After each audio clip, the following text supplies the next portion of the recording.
calling, 'cause the Daxtinator is in the building. In 2001, Naughty Dog, the creators of Crash Bandicoot, wanted to make a game to show off the platforming power of the PlayStation 2.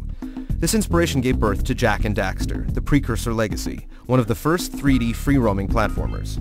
The game introduced gamers to the strong and silent Jak, and Daxter, his wisecracking best friend. Where did they go? Why did they build this crap? Voiced by Max Casella. Also, at the start of the game, Daxter fell into a pool of dark ego and was transformed into an ottsel, a small animal that's a cross between an otter and a weasel. From there, Jak and Daxter set out to save the world from this dark eco, discover the secrets of the great precursors, and return Daxter to his human form. Okay. I'm fine. The Precursor Legacy was a huge success. Fans and critics loved everything about it. It looked fantastic, it was original and funny, but above all else, it was a blast to play. The amusing thing about Daxter was that he offered little when it came to gameplay. Let me handle this, Jak. Watch my finesse and style. Compared to the other buddy platformers like Ratchet & Clank and Banjo-Kazooie, Daxter just held on tight while Jak did all the jumping and fighting. But even though he didn't deliver much in the combat department, he did provide the game's necessary comic relief. Woo! Baby, it's your breath. And by accident, started the two heroes on their trilogy adventure. We won't find any more of that dark gooey eco stuff, will we? 'Cause I'd hate to fall in again and turn into you. Get in there! Naughty Dog quickly got to work on the sequel, and in 2003, Jak 2 hit stores.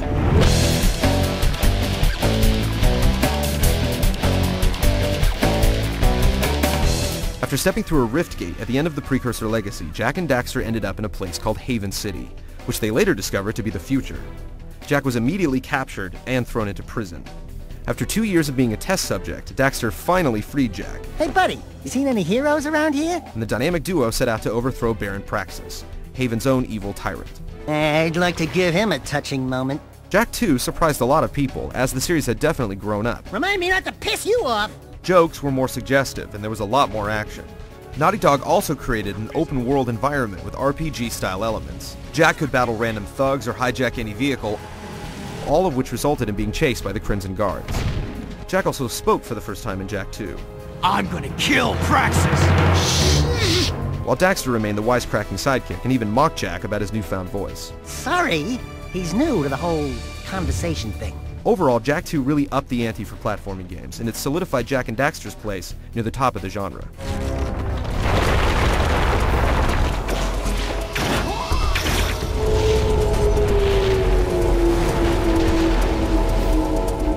Yeah, I guess you guys are in. Just over a year after the release of Jak 2, Naughty Dog released Jak 3 as the last game in the series. Ooh, great. Thanks for the pep talk. As the final chapter opened, Jak and Daxter were left for dead in the desert outside of Haven City for crimes they didn't commit. With nowhere to turn, they proved themselves worthy to the desert people. Then he is dangerous, and that could be useful. You can call me Orange Lightning. Zing. They discovered that a dark matter ship was headed directly towards their planet, and the only way to destroy it was to use the planetary defense system at the planet's core. On their journey, they also found out that the legendary precursors were ottsels, like Daxter. I think you've been out in the sun a little too long. At the end of the game, these furry friends offered to return Daxter to his original form. He declined, having grown used to his new look, and simply asked for a pair of pants. Oh yeah, now we're talking! Most of the Jak fans figured that once Jak 3 completed the trilogy, it would be the last time they'd get to play as their favorite PS2 heroes. But Naughty Dog took the series in a surprise direction in 2005 with Jak X Combat Racing. I can't believe you two are still alive! Yeah, what a surprise.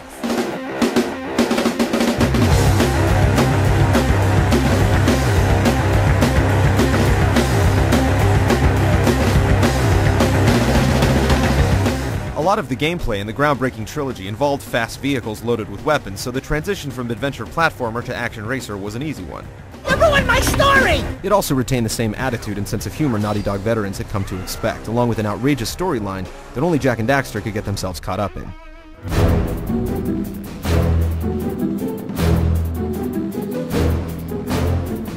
In 2006, some of the founders of Naughty Dog created Ready at Dawn Studios, and they've been working on moving their popular franchise to the PSP. Just give me the bug juice, Pops, and make it a double! Daxter is set between Jak 1 and 2, which means we'll finally get to see what he was up to while Jak was stuck in prison, and how Daxter eventually frees him. Don't worry, Jak! I'll save you before you know it! As a little guy in a big city, Daxter is forced to seek employment. With no job experience, he has no choice but to become an exterminator. I'll hose down every creepy crawly that moves. As he digs through Haven's sewers and back alleys in search of a mysterious infestation of metal bugs, he has to prove he's not just a sidekick anymore, but a full-fledged action hero. Oh, I can handle the pressure, baby. Ah! Since Daxter is roughly 1/3 human size, he can go a lot of places Jak can't. He can climb up walls, swing a mighty fly swatter, and use his bug spray gun to float on air as well as attack.